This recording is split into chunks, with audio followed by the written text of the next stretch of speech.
नमस्कार। बहुत सारे लोगों का ये इल्ज़ाम रहता है कि बहुजन समाज पार्टी भारतीय जनता पार्टी की बी टीम है। ये इल्ज़ाम अक्सर उन लोगों की तरफ से आता है जो बहुजन समाज पार्टी को पसंद नहीं करते और इस कोशिश में रहते हैं कि एक मर्तबा फिर से बहुजन समाज पार्टी उत्तर प्रदेश में एक बड़ी ताकत बनकर ना उभरे। अगर हम बहुजन समाज पार्टी के उदय और अस्त दोनों पर निगाह डालें तो हम पाएंगे कि बहुजन समाज पार्टी अपने किसी भी दौर में भारतीय जनता पार्टी की बी टीम नहीं रही। भारतीय जनता पार्टी को सबसे ज्यादा जरूरत पड़ी थी बहुजन समाज पार्टी की जब स्वर्गीय अटल बिहारी वाजपेयी की सरकार महज एक वोट से गिर गई, लेकिन बसपा ने वाजपेयी सरकार को नहीं बचाया। भारतीय जनता पार्टी और बहुजन समाज पार्टी के बीच जो तालमेल रहा है, मिलजुल कर सरकार बनाने का इतिहास रहा है, वो सिर्फ और सिर्फ उत्तर प्रदेश में रहा है। बहुजन समाज पार्टी कभी भी राष्ट्रीय जनतांत्रिक गठबंधन जिसे बीजेपी लीड करती है उसकी सदस्य नहीं रही। बसपा ने हमेशा भारतीय जनता पार्टी का साथ दिया या लिया उत्तर प्रदेश में। बहुजन समाज पार्टी ने उत्तर प्रदेश में 3 मरतबा बीजेपी के सहयोग से सरकार बनाई। पहली सरकार जो बनाई वो जो लखनऊ में गेस्ट हाउस कांड हुआ उसके बाद बनाई। उस वक्त क्या चारा था, क्या रास्ता था बसपा के सामने? वो सरकार महज 4 महीने चली, भारतीय जनता पार्टी ने समर्थन वापस ले लिया, लेकिन उस सरकार के बाद से एक मैसेज गया कि हाँ, कोई दलित, वो भी एक महिला मुख्यमंत्री बन सकती है। बसपा जो अब तक सत्ता से दूर थी, संघर्ष के पथ पर चलती थी, उसने पहली मरतबा सत्ता सुख को भोगा। दूसरी मरतबा फिर भाजपा के सहयोग से सरकार बनी। इस मरतबा यह तय हुआ कि दोनों ही पार्टियों का सीएम बनेगा। पहले 6 महीने बसपा का बनेगा, उसके 6 महीने के बाद भाजपा का। पहले 6 महीने बहन मायावती मुख्यमंत्री रहीं, उसके बाद कल्याण सिंह मुख्यमंत्री बने, लेकिन बसपा ने समर्थन खींच लिया। उसके बाद जबरदस्त तरीके से वहां पर हो हल्ला हुआ, पार्टियां तोड़ी गई, बसपा तो कई बार तोड़ी गई है और भाजपा ने अपनी सरकार बनाई। तीसरी मरतबा बसपा ने फिर भाजपा के सहयोग से सरकार बनाई। ये सरकार महज लगभग 1 वर्ष के आसपास चली। उसके बाद मायावती जी ने खुद ही इस्तीफा दे दिया। फिर मुलायम सिंह यादव सीएम बने 2003 से लेकर 2007 तक। 2007 में बहुजन समाज पार्टी पहली मरतबा अपने दम पर बहुमत के साथ 206 सीटों के साथ सत्ता में आई। फिर 2014 के चुनाव में उसकी कोई सीट नहीं आई। 2019 में समाजवादी पार्टी के साथ गठबंधन करा, उसकी 10 सीट आई। 2024 में फिर वो सिफर पर आई। इस तमाम सियासी सफर में ये कहां तय होता है, कहां दिखाई देता है कि बहुजन समाज पार्टी भारतीय जनता पार्टी की बी टीम है। बहुजन समाज पार्टी ने बहन मायावती के नेतृत्व में नेताओं की पूरी एक फसल पैदा की। ब्रजेश पाठक, एसपीएस बघेल, बाबू सिंह कुशवाहा, एनजी सरोज, तूफानी सरोज, ओम प्रकाश राजभर, रामचल राजभर, नसीमुद्दीन सिद्दीकी, दानिश अली, जयवीर सिंह, रामवीर उपाध्याय, बहुत सारे नेता। लेकिन जहां बसपा ने, बहन मायावती ने सैकड़ों नेता पैदा किए, मंत्री, विधायक, सांसद बनाए, इन नेताओं ने एक नगर पालिका का मेंबर, एक ग्राम प्रधान तक नहीं बनाया। हाँ, अपने बेटे बेटियों को विदेशों में पढ़ाया। आज बेटे बेटी भी विधायक, सांसद बन चुके हैं। किसी की बेटी बन गई है, किसी का बेटा बन गया है, किसी ने यूनिवर्सिटी बना ली, किसी ने कॉलेज बना लिए। सब ने जबरदस्त तरीके से पैसा कमाया और दूसरी पार्टी में चले गए।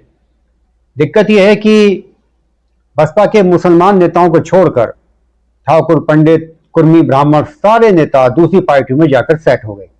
बसपा के मुसलमान नेताओं में चाहे वो राशिद अलवी हो, दानिश अली हो, नसीमुद्दीन सिद्दीकी हो, मोहम्मद अदीब हो, या फिर मुजफ्फरनगर की राणा बंधु हो, कादिर राणा, नूर राणा, उनके और रिश्तेदार शाहनवाज राणा, या मेरठ के जो कसाई नेता हैं याकूब कुरैशी, शाहिद अखलाक, ये तमाम जो भी जिंदगी बने बसपा के साथ रहते हुए बने।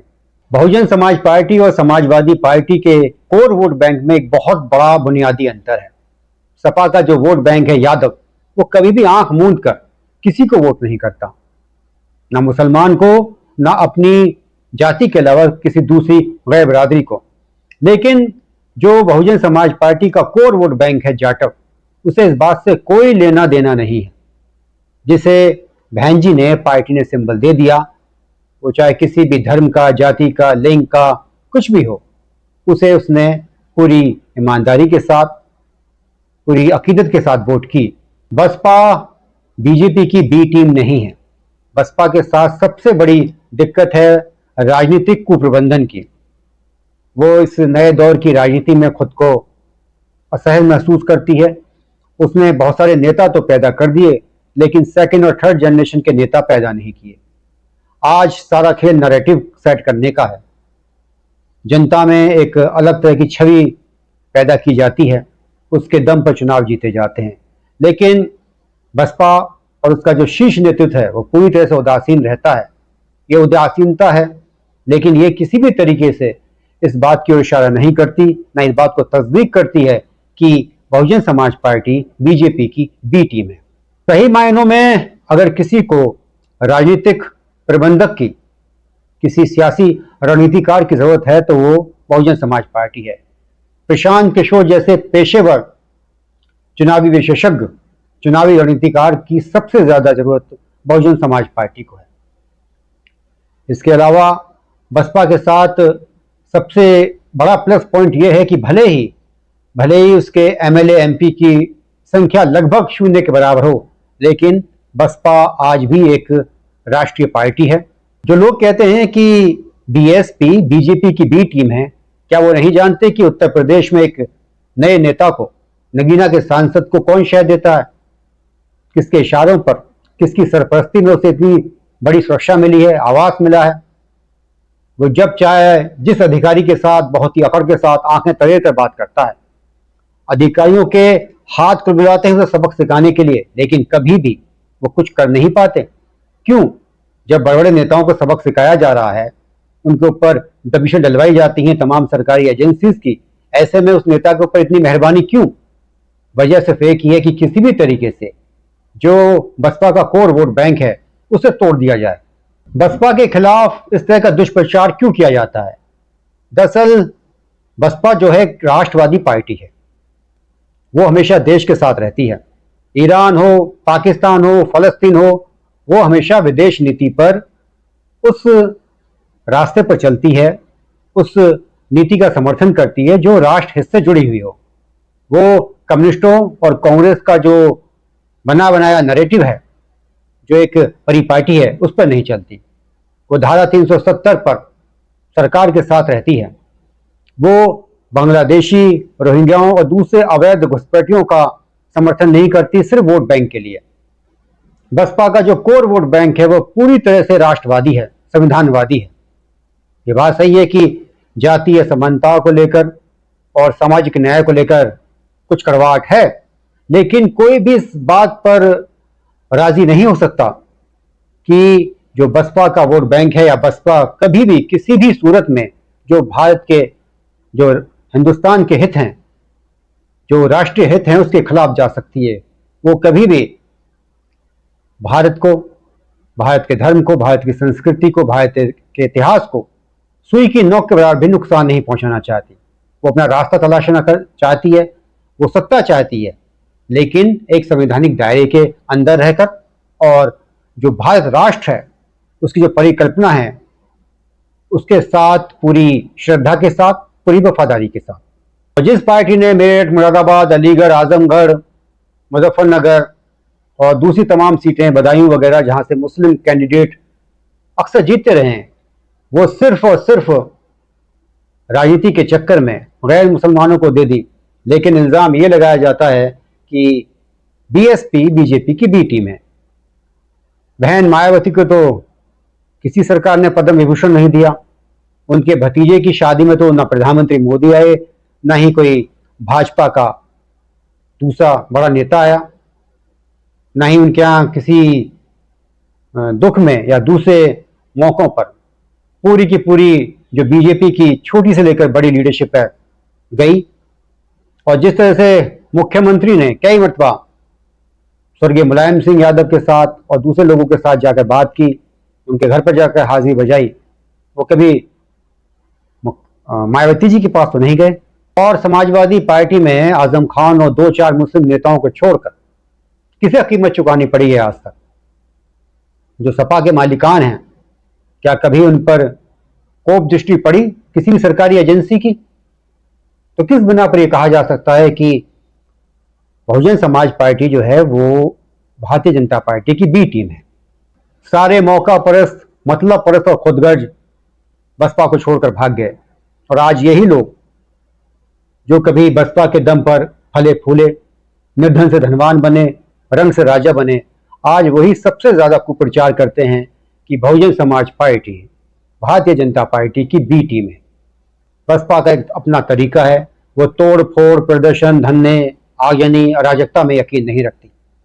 उसका सीधा सा एक सिद्धांत है कि किसी भी तरीके से सत्ता में आओ, वोट बैंक का इस्तेमाल करके सत्ता में आओ, गठबंधन करके सत्ता में आओ, और फिर सत्ता का बेरहम इस्तेमाल कर अपने एजेंडों को लागू करो।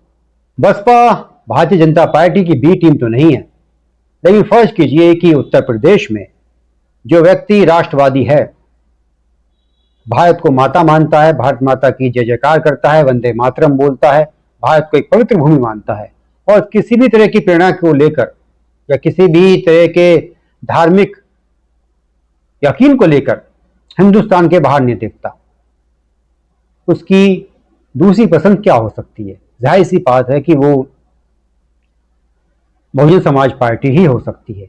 यही वजह है कि लोगों को यही डर है कि कहीं बसपा के साथ ये तमाम लोग ना जुड़ जाएं, और एक मर्तबा जुड़ गए तो बड़ी दिक्कतें पेश हो जाएंगी। भारतीय जनता पार्टी जब जब कमजोर हुई है, तब तब बहुजन समाज पार्टी मजबूत हुई है। 15 साल तक उत्तर प्रदेश की राजनीति सपा और बसपा के बीच झूलती रही।